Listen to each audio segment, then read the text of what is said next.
வணக்கம். இன்றைய முக்கிய செய்திகள். வடசென்னை நாடாளுமன்ற உறுப்பினர் டாக்டர் கலாநிதி வீராசாமி அவர்களின் முயற்சியில் ஆர்கே நகர் சட்டமன்ற தொகுதிக்குட்பட்ட வார்டு 38A அன்னை சத்யா நகர் பிரதான சாலையில் சென்னை துறைமுகம் கழகத்தின் சமூக பொறுப்பு நிதியின் மூலம் 64 லட்சம் ரூபாய் மதிப்பீட்டில் கட்டி முடிக்கப்பட்ட உள் விளையாட்டு அரங்கம்.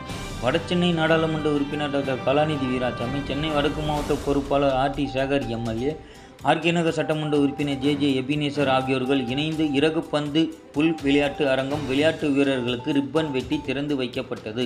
இந்நிகழ்வில் மேற்கு பகுதி செயலாளர் S. ஜபதாஸ் பாண்டியன், 38 வட்ட செயலாளர், 4வது மண்டல குழு தலைவர் நேதாஜி U. கணேசன், வட்ட செயலாளர்கள் S. L. சுந்தர், K. தேவன், RAM Sasikumar, G. Ezhumalai, R. Rajan மற்றும் கழக நிர்வாகிகள், கழக தோழர்கள், அரசு உயர் அதிகாரிகள், பொதுமக்கள் நிகழ்ச்சியில் கலந்து கொண்டனர். இறகுப்பந்து உள் விளையாட்டு அரங்கில் doctor Kalanidhi Veeraswamy MP, RT Sekar MLA, JJ Ebenezer MLA, பகுதி செயலாளர் S. ஜபதாஸ் பாண்டியன் ஆகியோர்கள் இறகுப்பந்து விளையாடி மகிழ்ந்தனர்.